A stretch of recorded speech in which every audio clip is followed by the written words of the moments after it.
we'll see who it's going to be between Melissa DeTora and Eugene Hwang. Teamer versus Mardu. And we will see who will play first in just a moment. It should be fun to watch as we crown our first champion here of Kansatarkir Limited. Great format. Man, what a good format as the forest starts things off. It's been great to watch. Both the games themselves are compelling and watching the drafts. It's been a lot of fun. Bloodfell Caves is where Hwang will start, so he's a 21. He will draw a card, picks up a copy of Mardu Charm. There is a Plains, and that is a Ghostfire Blade. Very, very powerful equipment in this format. 1 mana to equip it to morphs and other colorless creatures. 3 mana here, that's an Alpine Grizzly there for Melissa. Eugene draws a mountain for the turn, so all 3 colors of mana are here. Let's see what the follow-up is going to be. Looks like it's going to be a Canyon Lurkers that's going to go face down, so a morph is his second play after the equipment. Alpine Grizzly, a big improvement over the last analog in a morph format, Leering Fog Beast. They will battle, and the Grizzly will win. +1/+1. Don't talk about old Leary like that. Don't you talk about old Leary Fog Beast like my that. Grand Prix top 8 deck of that format had a bunch of them. Oh. Lucky for your opponent, I guess. Not yeah, I lost in the top 8. There's a Rugged Highlands for DeTora. She's up to 21 after winning that fight via Teamer Charm. You can see Mardu Charm here again for Eugene. He will play a morph and equip it with the blade, so that's what makes the blade so great. There's a 4/4 out there, though the Grizzly can't trade with it. So Alpine Grizzly, for being textless, definitely a high variance card in this format because of the stats, but been pretty solid thus far. In for 4. Hwang going to go down to 12, so he's taken 9 from that 5 last turn because, of course, Teamer Charm does give it +1/+1. Now there's an embodiment of spring, a little bit late to the party perhaps, but at least this is a good spot to be chump blocking at least. There is an attack. Looks like DeTora may take this 4. She's down to 17. Let's see what the follow-up's going to be. Oh, a little trigger. The Mardu War Trigger here. A really good way of sort of breaking the tempo of this game here. Maybe it's time for a face-down creature as well. I've been really, really impressed with that card every time I've seen it. There is a face-down creature, and it's a copy of Ponyback Brigade. So Melissa electing not to block that turn with the embodiment of spring. I suspect this means that she has incremental growth in her hand. Potentially, yeah. Because it seems like a pretty good spot to chump block otherwise.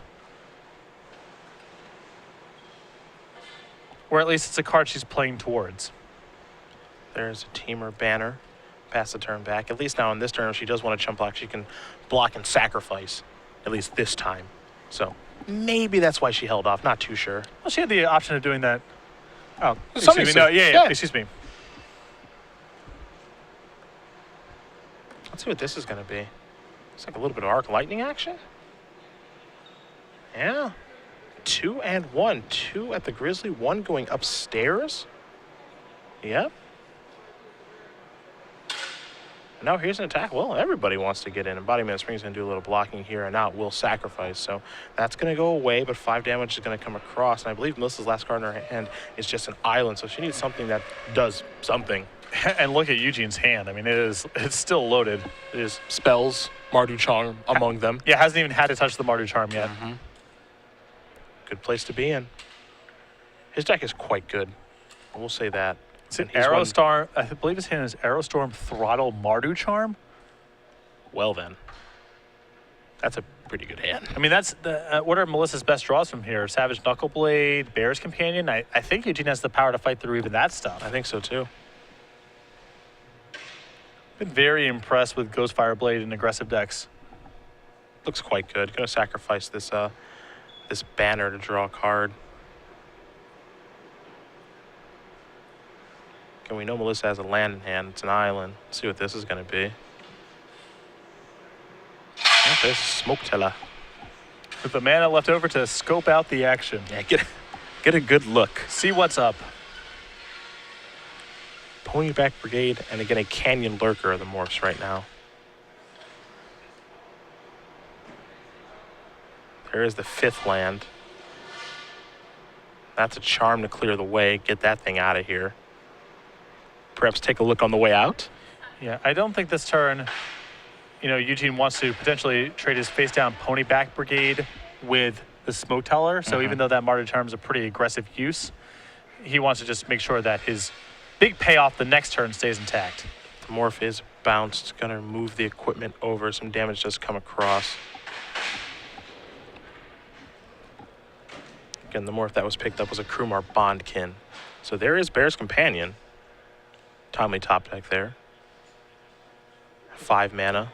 Throttle the bear. Yeah, Eugene's just not letting up. Yeah. And he's got the removal spells to keep pushing through damage.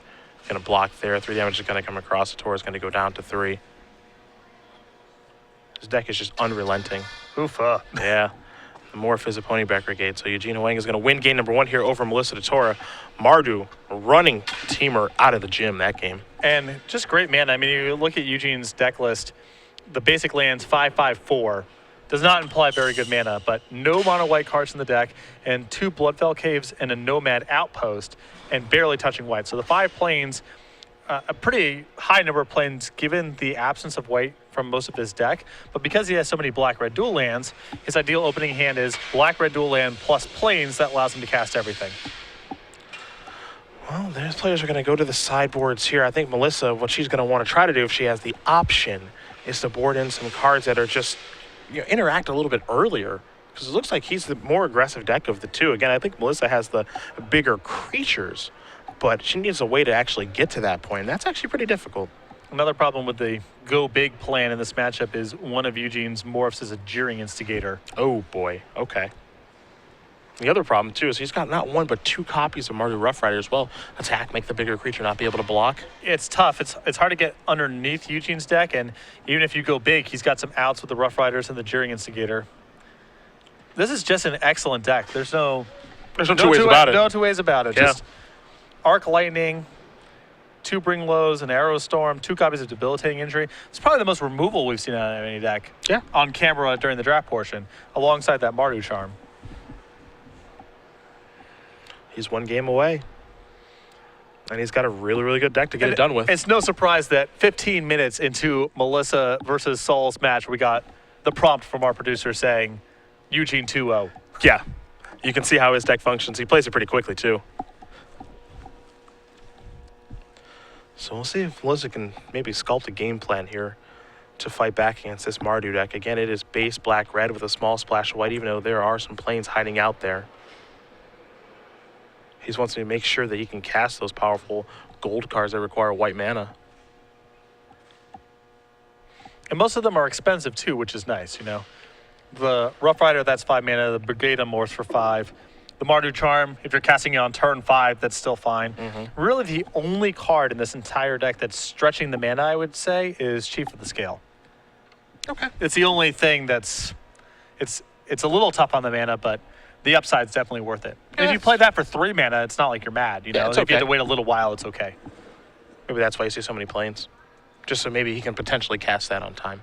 Yeah. But Worth if you a had to shot. draw up what a Mardu draft deck looks like, it's Pretty close to that, right? it's missing a Butcher of the Horde, I guess. And otherwise you got it all. Yeah, no Butcher, no Sarkin. Really tough. You can't have it all, I suppose. Can't but you? Sometimes you can have nearly all of it. Let's take a look at game number 2 here. DeTora going to draw up her opening 7. She'll be on the play. Hwang waiting patiently, excuse me. Looks like DeTora's happy.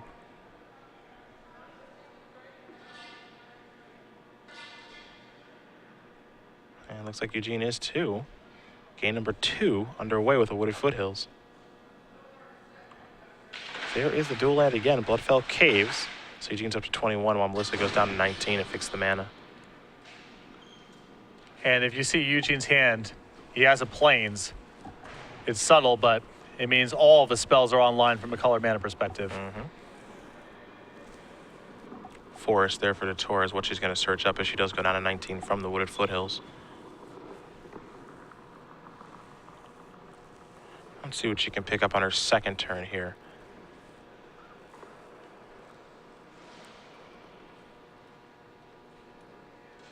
And she's definitely got some powerful cards and draws available in her deck. Looks like she may have a copy of Temur Ascendancy in her hand. Don't know if she has the island to cast it on turn number 3, but that's the kind of card that can run Eugene out of the gym. So Eugene is going to play a Ruthless Ripper face up. Pretty aggressive use. Must mean that his mana is tied up for, turns 3, turns 4, turns 5. Because that's a very good trick, and the 2 damage is not irrelevant. So if he's willing to commit this face up at this spot, it means he's got big plans for his mana the next couple turns. Face down creature here for DeTora. I believe it is an Ice Feather Haven, but I'm sure we'll find out sooner or later exactly what that morph will be. Face down card here. And Eugene will pass the turn back over to Melissa, who will draw a card. No island yet here. She's got a lot of them in her deck, 7. Along with 6 forests and 2 mountains, but she hasn't found one. This was kind of the fear with her deck. She's got a lot of powerful cards. The mana's a little bit shaky, though. Mm-hmm. And Eugene's not going to give her a lot of time. Maybe against some of the slower decks in the format, that's you can make that kind of trade-off. But well, there's a banner, and now an Embodiment of Spring. So blue mana has been found. Eugene will draw a card here. The question is, does he have a 4th land? Does not look as though he does. Got all 3 colors of mana. Now there is Mardu Charm to get the morph off of the table. So away goes the Ice Feather Haven. It's a good one to get. Yeah, red zone just for 1. Embodiment of Spring has no interest in blocking that, of course, because the Ruthless Whipper does have Death Touch. So DeTora will draw a card. Again, the mana's online now. She has 5 mana too, so maybe the Haymakers start coming out. Yeah, there's the Ascendancy. This game's going to change quite a bit here because DeTora's got a very high life total. She's sitting at 18. And next turn, Eugene's just going to have to close his eyes and hope for the best here because I don't think he's going to be able to interact with the board very much. So his only out here is hoping that Melissa doesn't have much to follow up with. There's another morph. Pass the turn back. Sacrifice Embodiment of Spring is what she's going to do. So time to search up a land. I would be surprised if it wasn't an island. And that's what she'll go grab immediately. I mean, I suppose she has the banner, but yes. Yeah. The island is the most logical land here. Then I let you crack the banner, you know? Yeah. Need that island. In the unlikely event that either player ever has the time for things like cracking banners, then yes. DeTora's going to untap with 6 mana available on this turn. Potentially 7 if she draws another mana source. But some creatures are going to have haste now. Looks like she picked up an island. She's got a Snowhorn Rider in her hand. That can be a hasty trampler beater and draw a card. We can finally see this Ascendancy in action. 3, 6. There's the big guy. Melissa maybe hang back on defense this turn, in fact. Might not be in much of a rush. Yep. She really wants to maximize this Ascendancy. She wants the game to go on for a long amount of time, not a short amount of time. That's true. Bloodfell Caves. Gonna gain Eugene life. He's up to 22. Morph. Jeering. Ooh, boy. Jeering Instigator. That belongs to me. How about a bunch of damage for you? 5, 6, 7, 8, and 9. DeTora's down 2-9. That morph was Melissa's worst case scenario. Yep. Jeering Instigator is a card that can only work on Eugene's turn. If you flip it up, if it's your turn, you get the threaten effect. That's a good way for him to spend his turn. Yeah. DeTora with an Alpine Grizzly. Little cantrip action. Combo! Yes, sir.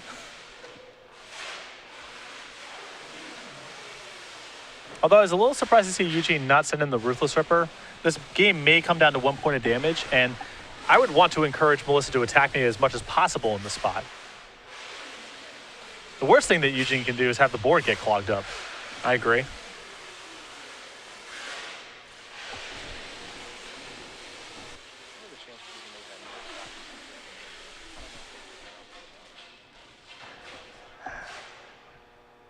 Jeskai Wind Scout. A little hasty beats there in the air. Yeah. There's land number 5. This is where his big spells come in. Rough Rider and company. Yeah, there's the big guy.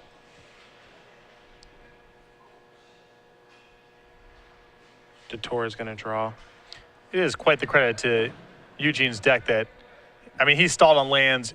Melissa's draw has been excellent so far, other than missing blue mana for a little bit. And Eugene may be able to steal this one.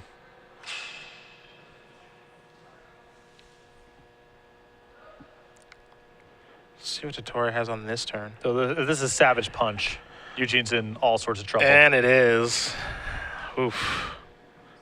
Ferocious trigger as well. +2/+2 now. It's still a question if Melissa is comfortable sending in any attackers. I mean, the Wind Scout is a safe attacker because it's not that good at blocking and, good at attacking. But the Snowhorn Rider still may hang back. Yeah, I mean, it's a 7/7 trampler right now. So the Ripper could block it, and then 6 trample damage is going to come across. And the Wind Scout right now is a 3/2 because of prowess, so there might be some interest. We might even see like another Snowhorn Rider this turn, and if that's the case, or it might be, yeah, there's another Snowhorn Rider. You get the cantrip there. I would want to get in the red zone with everybody, but I'm an aggressive mage. Well, is this an attack for lethal 10, 12, 15, 19? This is a point short of lethal, I believe. Well, that's enough. I don't care. Oh, you might. I mean, I guess I hope I don't die on the way back. I guess I hadn't considered that.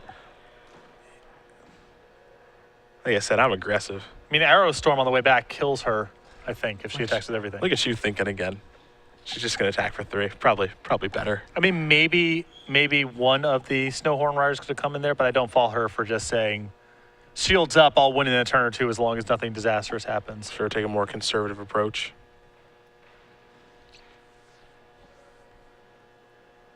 See what else is going to happen here. It's Melissa's turn, basically. Looks like there might be a little bit of a conversation with the judge right now, maybe on how much damage that's attacking for. Because Savage Punch was cast this turn, so there was prowess. But, well, we'll see. Yeah, I count 3. Yeah.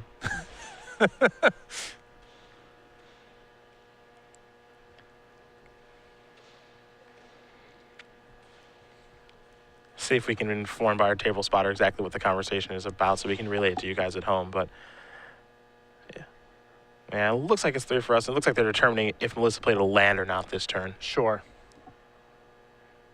Yeah, it looks like she has not, but whatever the judge's ruling is what it will be, and then we will proceed accordingly. I thought she played the comes into play tapped land last turn alongside the Ascendancy and the Wind Scout. Not entirely positive, but the judge gives the green light for a land to be played. Island's going to come into play, so we are all good to go here as Eugene will play a land. It's a mountain. Take a look at the morph that he has down there. And that's a swarm of bugs. Ugh. Disgusting. Yeah, swarm of blood flies is in the house. 5-mana 2/2. Whenever a creature dies, it gets a +1/+1 counter. And now there might be some trading that takes place here to make that flyer bigger. Or at least some attempts at some trades. Certainly makes Melissa's attacks a little more awkward, as now Eugene has something that can get through in the event that Melissa attacks with her lone flyer, and any other attacks on the ground grows the blood flies. So probably not the card that Melissa would like to see.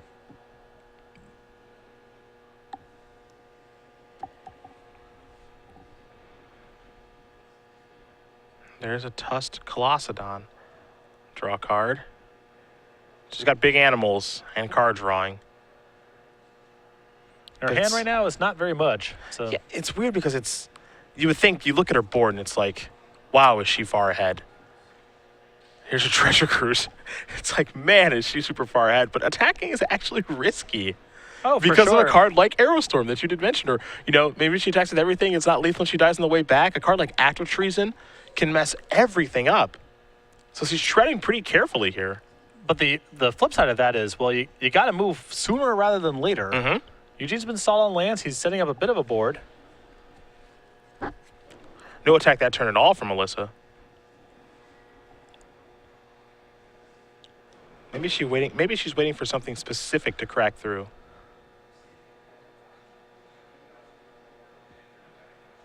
Bring low. We'll take the flyer out and make that grow.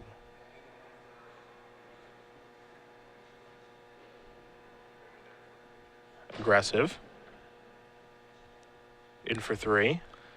And now we're back in the same bind where Melissa committing to a non-lethal attack gets so much worse in the face of the blood flies. All the chump blocks are good for Eugene. Mm-hmm. And who knows if she can even generate a flyer. Melissa drew a copy of Smoke Teller. I believe has a copy of Teamer Charm in her hand. So it looks like it has an answer to the swarm. Or can just clear a creature out of the way potentially. Smoke Teller's going to have haste after all. Well, the Teamer Charm may also just be lethal with the can't block mode. Ah, yes. The hidden mode. Because she's got so much damage at play. I mean, 14, 20, plus the Smoke Teller is 22. Yeah. Which is a lot. I wonder if there's anything to fear with that mana open. What kind of trick Eugene could have. You know, Delve trick like Murderous Cut, something like that. I mean, Feat of Resistance gives him a... No, Feat of Resistance doesn't even give him a chump block. Doesn't do anything.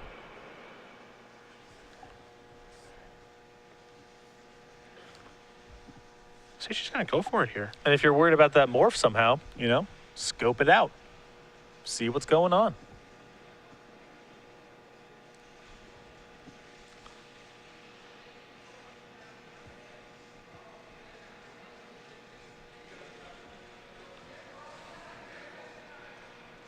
Well, Force Away. That's a card on the radar. Everybody. Maybe not. I mean, there must be some card in particular Melissa's worried about if... Smoke Teller. Now everybody.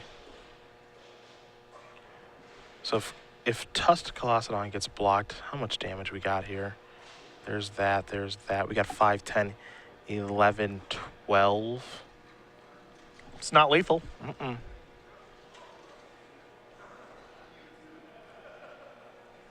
But again, I believe because the Teamer Charm in her hand, that can take care of the swarm. And she's probably okay. You see Eugene kind of checking the hand here, see what's going on. Trying to figure out the best way to block.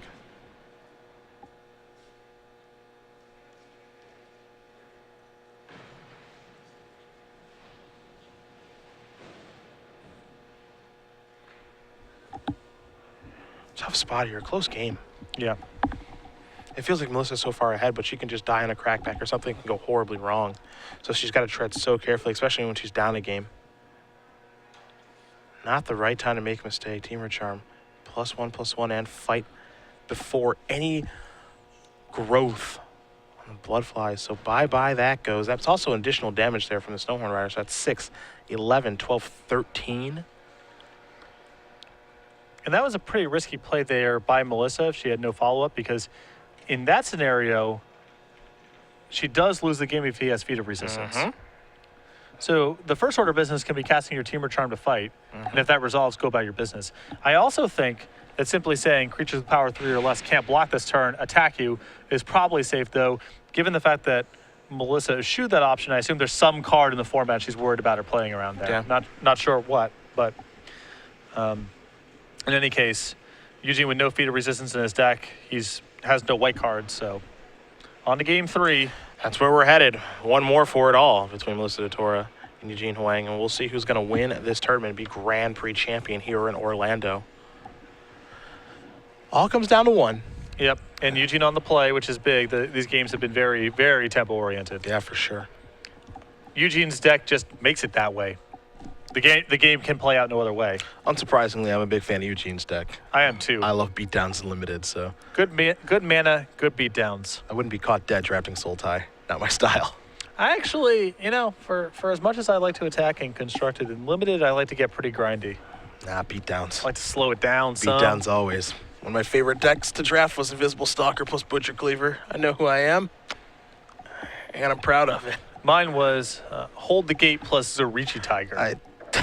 Yes, Zorichi. Mr. Zorichi. Because it's a 2/5, roughly, because you have 2 gates, and then it has Vigilance, so they can't block it, nor can they attack, and then every turn you gain 2 life. Yeah, it's basically broken. It's sort of make your own Exalted Angel, you know? They don't make them like they used to. They do not. They do not. Oh, man. You got any 6-mana removal spells with light upside? I'll take them. Those are for me. Thank you much. Yeah. Game number 3 here. Again, Eugene's going to be on the play. Do like his deck a lot. Again, a really, really nice, aggressive Mardu deck. He's had some mana problems thus far, though. Yeah, well, some land drops. Yeah, some Wasn't slight colored. stumbles. Yeah, colored has not been an issue whatsoever. Some of my favorite limited synergies: Hold the Gate, Zurigi Tiger, Kami of Old Stone plus Nodachi for those of you who are Champions Limited enthusiasts. Yes, absolutely. Good luck with that one. You want to attack? Nope. You want to block? Nope. Yeah. What is that thing, like a 3/10? It's a 3/7 first striker. Wow, when you geez. assemble the combo. Best of luck there. Yeah, I mean, come on. You really have a finding Wing. You're really good at finding the 1-2 punch that no one can get through. That's good to see. Just make your own moat. That's kind of what I'm in the market for. Yeah. Win at your leisure. Exactly. I like that. To be fair, those are the kind of things that would make me want to rip my hair out. Oh, I love it. As my 2-2s and 1-3s and whatever other nonsense I'm playing can't get through it. I mean, I beat down on occasion in limited, but my definite preference is to settle in for a long one. Sure. Move around equipment. One card that was actually mentioned, you were kind of wondering what card Melissa was trying to play around there. Good old Twitter always coming through in the clutch. Topher Hilson mentions that she was trying to play around Deflecting Palm. Okay. Send it back. That could have been a real thing in that situation. Deflecting Palm can send back like 6 damage back to the dome. So, card that doesn't see a ton of play. Though Deflecting Palm is big trouble for her anyway. I mean, absolutely. I think she was just trying to figure out the best way to maybe play around it to the best of her ability. As she's going to take a mulligan here. Eugene's going to keep his 7. Eugene had Arrow Storm in his hand, so I think Deflecting Palm is a game winner for him regardless. Sure. Because the Teamer Charm went through one of the Snowhorn Riders, which moves it up to 6. Yep. She was at 7 to end the game. So yeah, just Deflecting Palm and then Arrow Storm's going to get it done there for sure. Oh, she was on 10 at the end of the game there. Was she? Yeah. Okay. Oh, no, sorry, 7, right, because the Swarm got in for 3 points. I win. Yep, you win. She was on 10 for a while and then went to 7. I'll take it any way I can get it. Good to know you're not petty. I'm right here, man. I'm right here. Come on. I know. I know. I know it's late. The insults happen after the show is over. That's true. Thank you. And we're eating dinner, and But you we're pay for it. But we're close, and we got to warm up a little bit. We have different definitions of close. I think that's the show problem. being over? It's well. I mean, how long is this game going to go on for? 15 minutes max, probably? We'll see. It depends on what Eugene's hands looks like. If Melissa can keep this 6. She's giving it a long look. She mulliganed her 7 really, really fast. Did not like what she saw. And Eugene kept his 7 pretty fast. And I think that might be a Nomad Outpost in his hand. Oh, boy. Down to 5 she goes. At probably the worst time. Game 3 of the finals, I would say yes. Yeah, I think this is the worst time to take a mulligan down to 5. There aren't a lot of great times, but... No. See if she can pull it out. I think Eugene's better hands are going to be a struggle for her on the draw, even with 7. Yeah, I think so, too. And if he's got a Nomad Outpost, which I believe I saw, then his hand's probably fully enabled.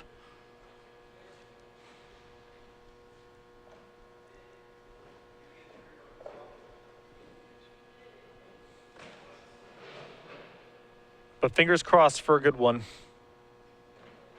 We've had so many good games and good matches so far. The entire tournament's been a blast to watch.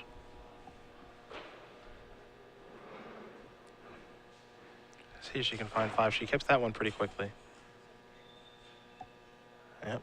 There is a Bloodfell Caves. So you're going to go to 21 to start things off. Wooded Foothills here for DeTora. Eugene draws. Plays a Plains. Out the gate early. And that's the Chief of the Scale, the one thing in his whole deck that was really pressing on his mana, and he's able to cast it on turn 2. Mm-hmm. Melissa's going to sacrifice the Foothills, go down to 19, search of a basic forest. Chief of the Scale, of course, the one that pumps the toughness, +0/+1. Looks like Eugene's hand is a little top heavy. I don't think he has anything to do on turn 3 right now. It looks like Summit Prowler, Swarm of Bloodflies, and the Mardu Rough Rider. And no second red either. Oh, there's a second red. There's the second red. But still, as you mentioned, nothing to do on turn number 3 besides play that land that comes into play tapped in Bloodfell Cave. So he's up to 22. DeTora's going to go down to 17. You see 1 from the fetch land, 2 from the Chief. DeTora will draw.